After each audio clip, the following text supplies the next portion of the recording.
Sejam bem-vindos, amém? Essa casa será chamada casa de oração para todos os povos. É isso que Deus chama de igreja, uma casa de intercessão, uma casa de oração para todos os povos.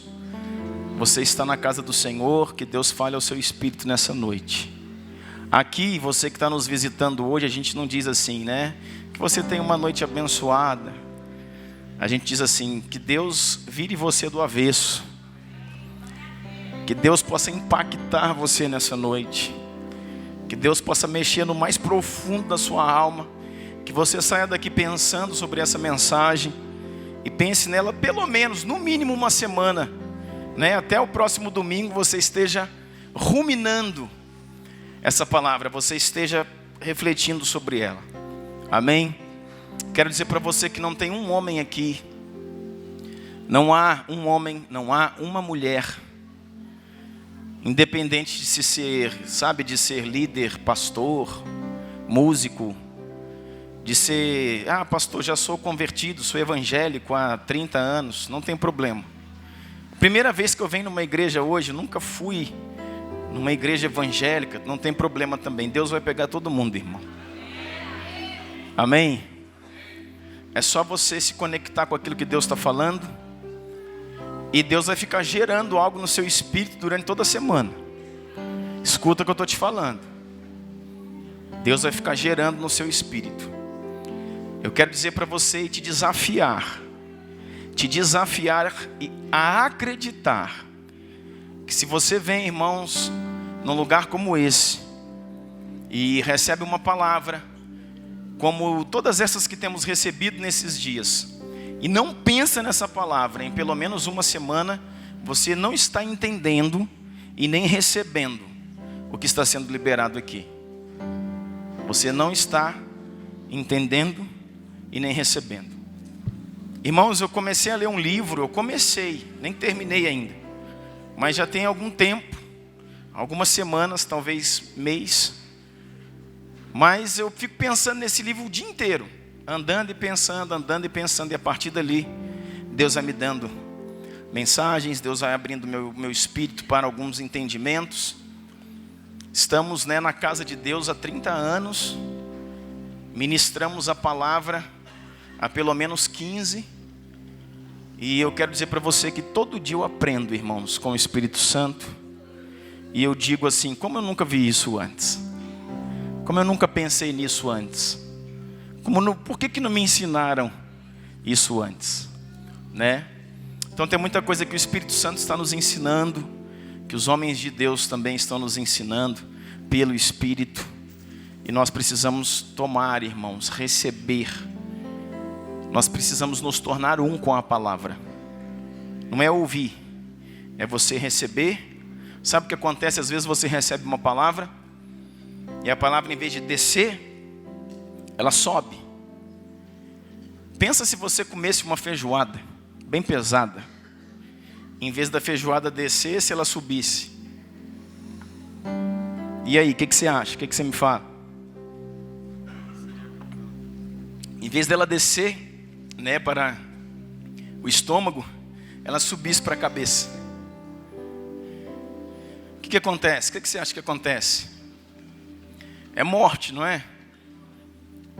Se aquilo que você come, e se for uma comida bem pesada, em vez de descer para o seu estômago, subir para a sua cabeça, você vai morrer. Isso que acontece com a palavra, quando alguém recebe uma palavra muito forte, e a palavra, em vez de descer ao seu espírito, sobe à sua mente, mata ele. Talvez você nunca tenha ouvido isso, mas eu quero que você pense nesse sentido.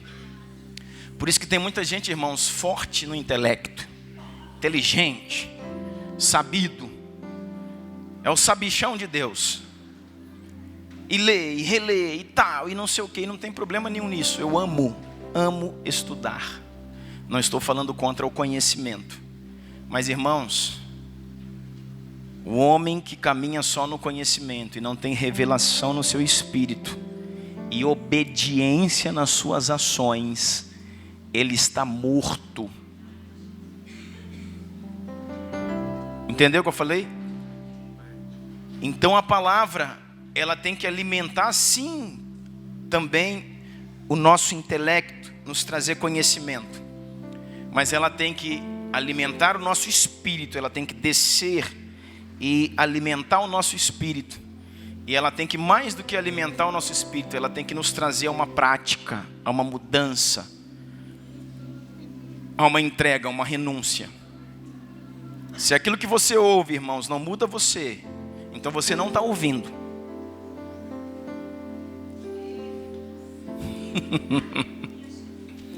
Se aquilo que você ouve não muda você, você não está ouvindo. E não faz sentido nenhum você estar aqui ou em qualquer outra igreja. Porque nós estamos aqui a ser transformados de fé em fé, de glória em glória. Amém? Você crê nisso? Precisamos nos apegar a algumas palavras, a algumas verdades. Abra sua Bíblia comigo aí. Nós vamos adorar o Senhor com as nossas ofertas, amém? Ixi, vou tentar de novo. Nós vamos adorar ao Senhor com as nossas ofertas, amém? Epa, melhorou. Gênesis 20 diz assim a palavra de Deus: partindo Abraão dali para a terra do Neguebe, habitou entre Cádiz e Sur e morou em Gerar. Disse Abraão de Sara, sua mulher: ela é minha irmã. Assim, pois, Abimeleque, rei de Gerar, mandou buscá-la. Veja bem, disse Abraão de Sara, sua mulher. Falou que a mulher era irmã. Então diz a palavra que o rei de Gerar, que era Abimeleque, terra onde ele habitava, mandou buscá-la.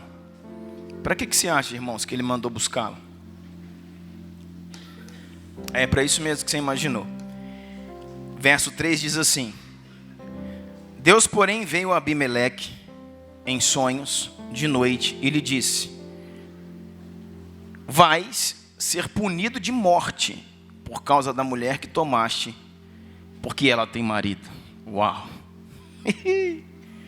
É tão interessante que às vezes, como, sabe, nem nós cuidamos daquilo que é nosso e o Senhor continua cuidando.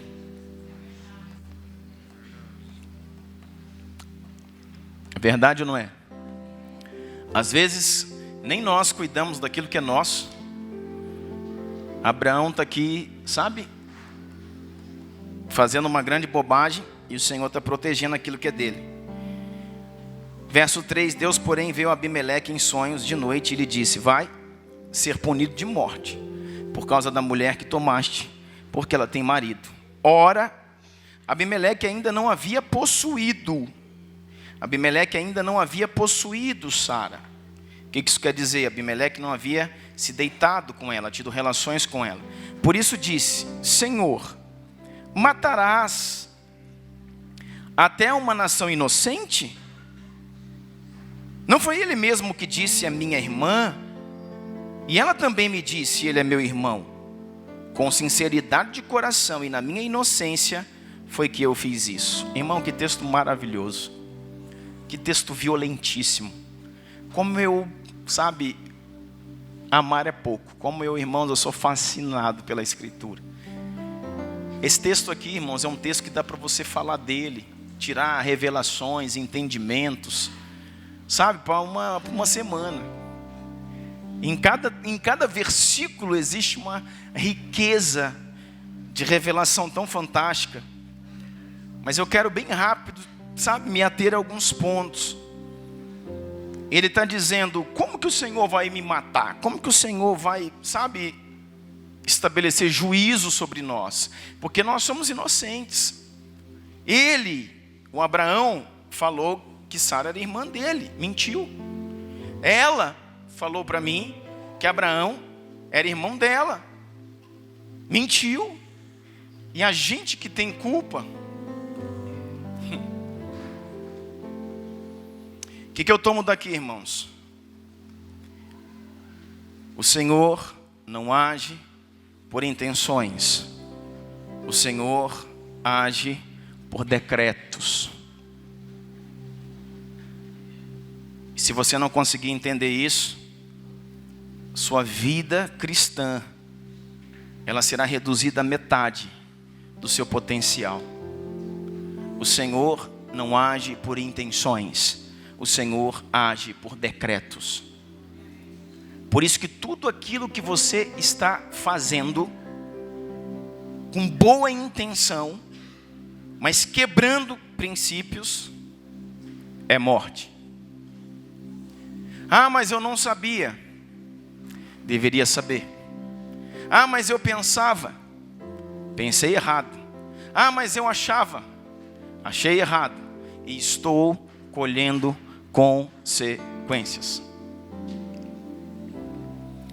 Você já infringiu a lei da sua nação alguma vez, sem saber? Você já infringiu a lei de um condomínio, de um prédio?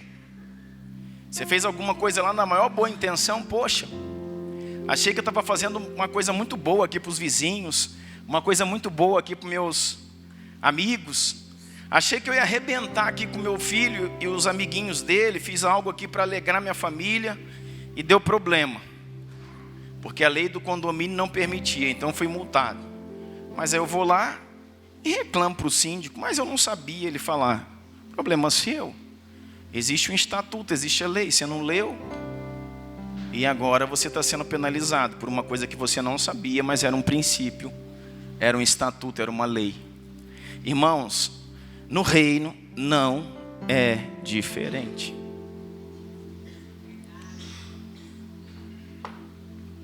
O meu povo, vamos lá, está sendo destruído porque lhe falta oração.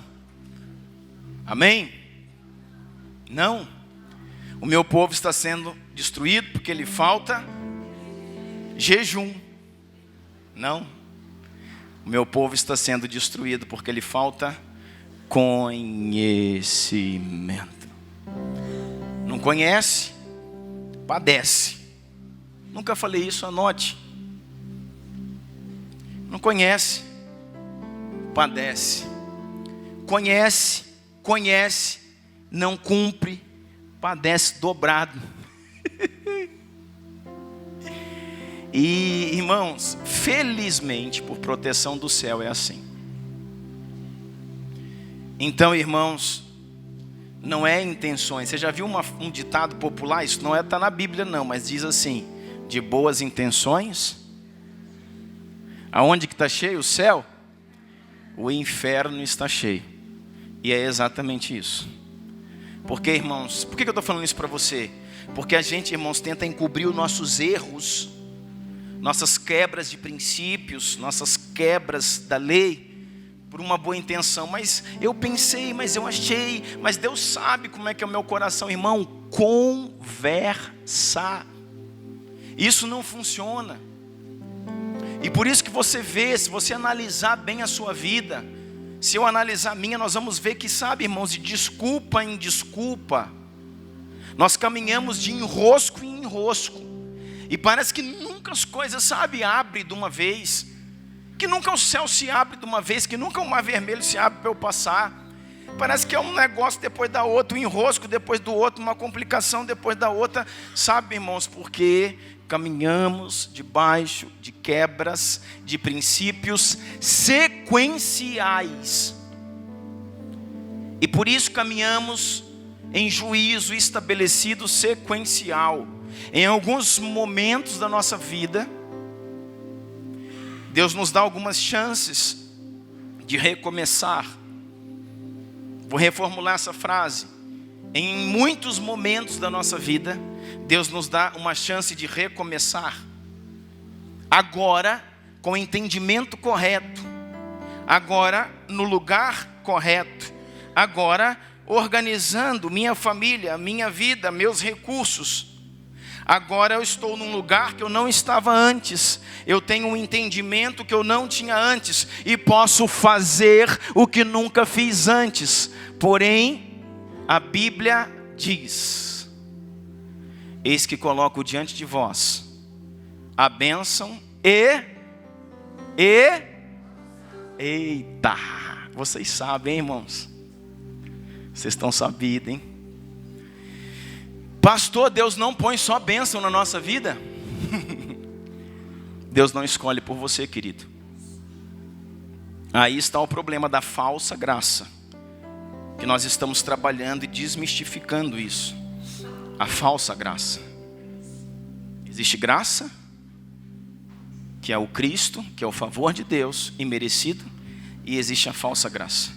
Por quê, irmãos? Porque sempre diante de vós estará bênção e maldição. O que a falsa graça diz? Depois que eu conhecia Jesus e o recebi como Senhor e Salvador da minha vida, é como se Deus tivesse tirado a maldição do meu caminho, tirado as escolhas do meu caminho. E agora eu só ando na graça e na bênção e no favor, e tudo que eu faço de alguma forma vai conferir para que eu seja abençoado. Mas vamos falar mais disso depois, outro dia. Pastor, mas todas as coisas cooperam para o bem daqueles que amam o Senhor. Irmãos, como eu gostaria de sentar com vocês para falar sobre algumas coisas. Já falei para você, irmãos, por favor, nunca vá questionar ninguém com um versículo. Não faça isso. Leia antes os versículos que venham antes. Leiam os versículos que vêm depois. Melhor, leia o capítulo. E talvez se você ler o capítulo, você vai ter que ler o livro. E talvez se você ler o livro, você vai ter que ler a Bíblia. Aí você vai poder chegar para alguém e falar, mas aqui está escrito: todas as coisas cooperam para o bem. Então todas as coisas, pastor, é todas as coisas. No original diz essas todas as coisas. Até o original diz que são todas as coisas. Aí o próximo versículo diz assim: todas as coisas cooperam para o bem daqueles que amam o Senhor, para os fazer a imagem e semelhança do seu Filho Jesus. O bem que Deus quer fazer na sua vida não é te dar um carro, uma casa, te fazer feliz. É te fazer a imagem do seu Filho Jesus. Esse é o bem que a Bíblia diz. Tudo na vida de um crente coopera para transformá-lo à imagem de Cristo Jesus. Poxa, pastor, achei que o bem era eu rebentar. Aquilo que Deus chama de bem não é o que eu chamo de bem. Aquilo que Deus chama de bem não é aquilo que você achava que era o bem. Poxa, tudo que é bem vai acontecer na minha vida, tudo coopera para o bem. Aquilo que Deus chama de bem é fazê-lo à imagem e semelhança do seu Filho. Amém, irmãos? Então, voltando, fechou aspas, voltando, não adianta você ter uma boa intenção, ter uma boa desculpa, uma boa explicação para Deus estar quebrando o princípio. Irmãos, o juízo bate a porta e infelizmente Ele nos encontrará. Diz a palavra do Senhor assim: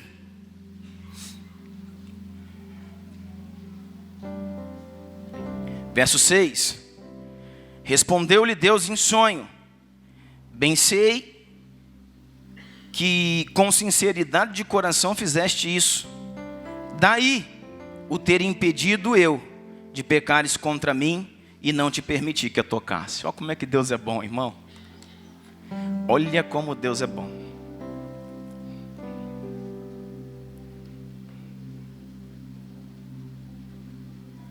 E diz assim: agora, pois, restitui a mulher do seu marido, pois ele é profeta e intercederá por ti, e viverás.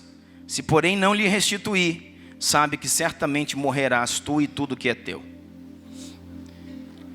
Levantou-se Abimeleque de madrugada e chamou todos os seus servos e servas, e lhe contou todas essas coisas, e os homens ficaram muito atemorizados. Então chamou Abimeleque a Abraão e lhe disse: que é isso que nos fizeste? Em que pequei eu contra ti, para trazeres tamanho pecado sobre mim e sobre o meu reino. Tu me fizeste o que não se deve fazer. Disse mais Abimeleque a Abraão: que estavas pensando para fazeres tal coisa? Disse mais Abimeleque a Abraão: que você estava pensando para fazer tal coisa? Respondeu Abraão: eu dizia comigo mesmo, certamente não há temor de Deus nesse lugar, e eles me matarão por causa da minha mulher. Por outro lado, ela de fato também é minha irmã, filha de meu pai e não de minha mãe, e veio a ser minha mulher. Quando Deus me fez andar errante na casa de meu pai, eu disse a ela: este favor me farás. Em todo lugar em que entrarmos, dirá a meu respeito: ele é meu irmão. Então Abimeleque tomou ovelhas e bois, servos e servas, e deu a Abraão, lhe restituiu Sara, sua mulher. Amém? Existe outro lugar aqui, irmãos, que eu estava até procurando aqui e não encontrei, mas que diz que quando Sara é tomada de Abraão, seu esposo, toda casa de Abimeleque se torna estéril, não produz nada mais.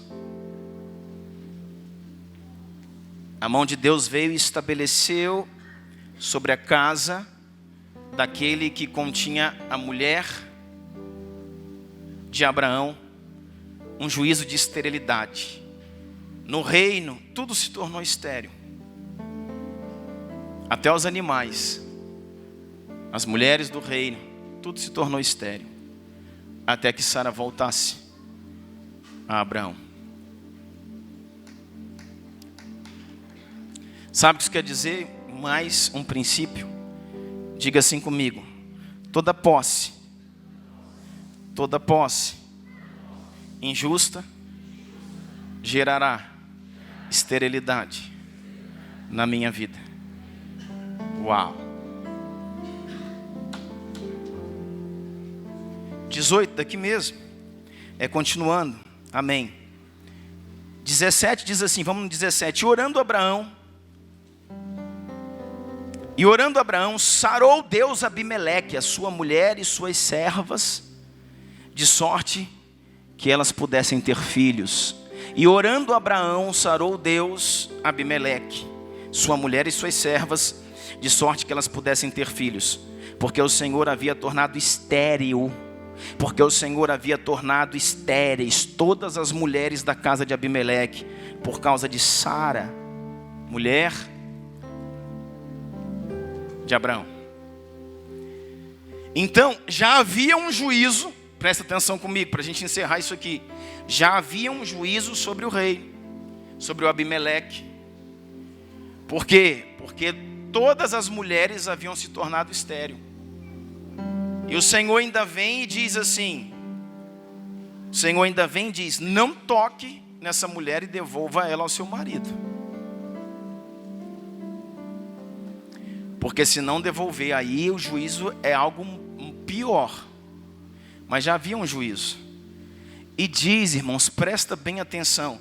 Quando ele devolveu Sara a Abraão, Abraão veio e orou por ele.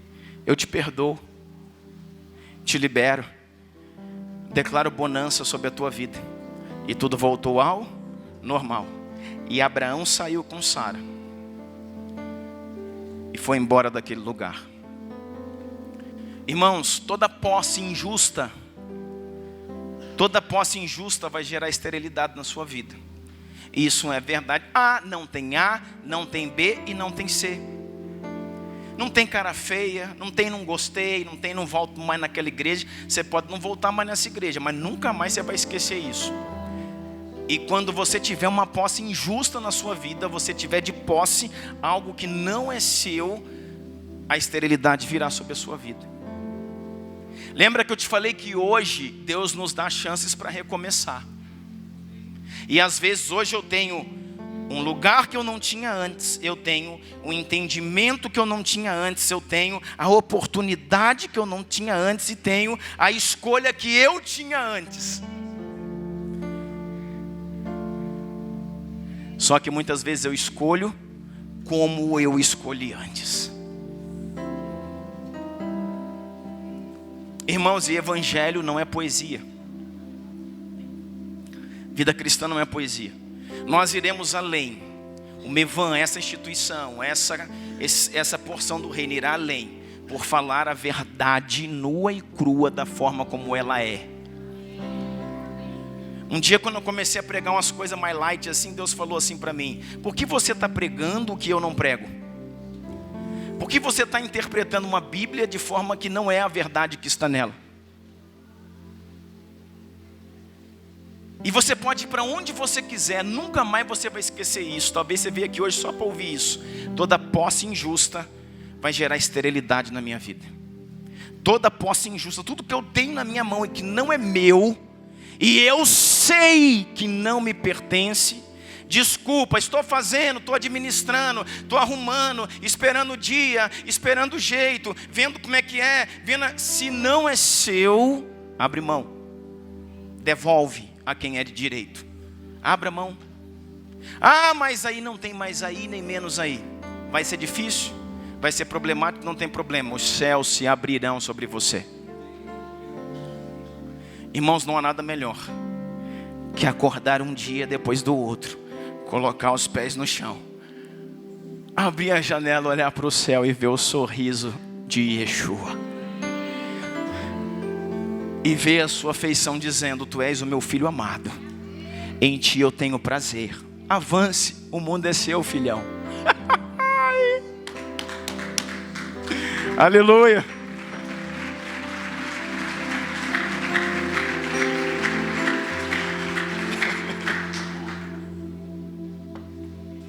Quantos enroscos nós vamos ter que deixar na vida, irmão?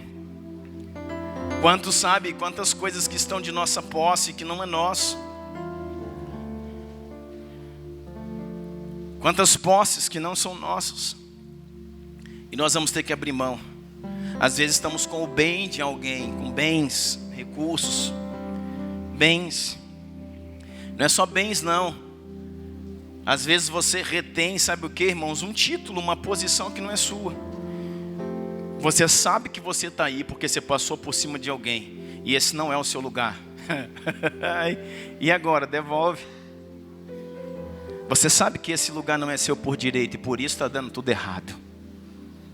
Às vezes numa empresa, num lugar, você sabe que você só está ali porque houve uma né, coisa que chamam de jeitinho, que é na verdade, irmãos, maldição. Às vezes você está com a mulher do outro, o marido do outro, ou da outra, né? E agora, pastor? Devolve. Mas eu morro. Morre não, você não nasceu com ele. Você não nasceu com ela. Irmãos, e tem gente me olhando assim, irmão, vai acostumando, querido. Voltaremos à origem. Vou te dizer, perderemos algumas pessoas.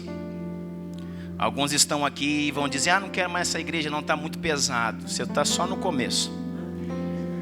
Outros estão vindo aqui a primeira vez, estão dizendo: é aqui mesmo que eu vou ficar. Há muito tempo eu procurava uma palavra assim: seja bem-vindo em nome de Jesus. Mas nós vamos voltar, irmão. Às vezes é a mulher do outro que você tem que devolver, a esposa, é o marido da outra. Devolva. Às vezes você tem que devolver, sabe o que, irmãos? Liberar perdão. Você está segurando algo aí, segurando.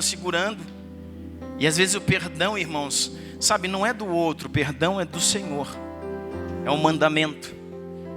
E você está retendo aquilo ali, retendo o quê? Uma mágoa, retendo ali, sabe, uma cadeia. Você está dentro de um lugar que você não precisava estar. Por quê? Porque está retendo algo que não precisava estar retendo. Libera. Por quê? Sua terra está estéril por causa disso.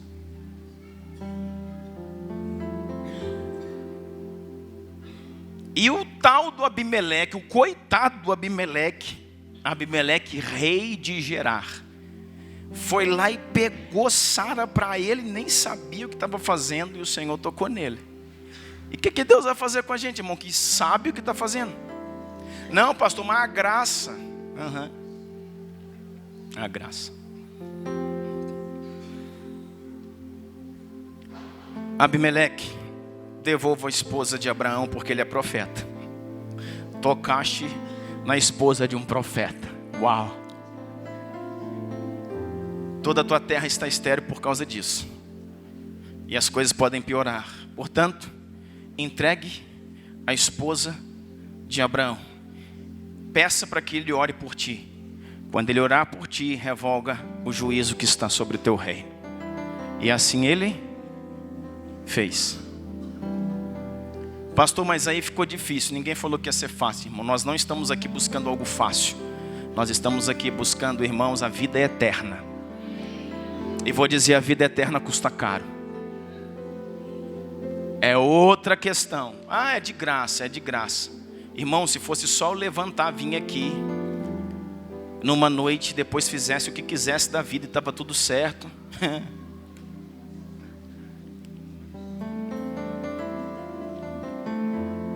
Devolva aquilo que não é teu. Quantos de nós, irmãos, estamos retendo aquilo que é do Senhor? Nos dízimos, nas ofertas, nas esmolas, nas primícias. Quantos de nós negociamos aquilo que é de Deus, dizendo, eu vou dar um jeito aqui, depois eu vou fazer, não vai fazer não. Depois você não terá a chance que você tem hoje, e te digo agora como profeta, Deus te deu uma chance agora, para você fazer o que você deve fazer agora, para você remir a sua vida agora, e você não terá essa chance daqui a 1 ano, 2 ou 3.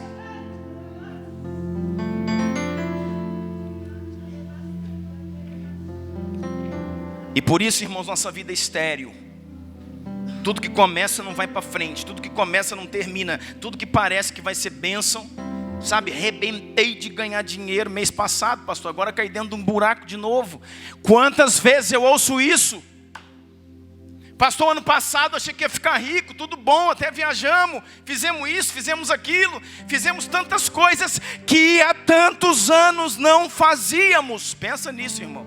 Há tantos anos não fazíamos aquilo que fizemos o ano passado, o ano retrasado. E agora nós voltamos para o mesmo lugar. Aí eu digo, o ano passado, o ano retrasado, era a chance de Deus para você. Você foi fiel ao Senhor, irmão? Não fui. Pronto, querido. Está respondida a sua história. Deus é bom, irmãos. Diga assim, Deus é bom. E eu sou ruim. É isso aí. Por isso que nós precisamos do Espírito Santo. Para nos ajudar e a nos conduzir.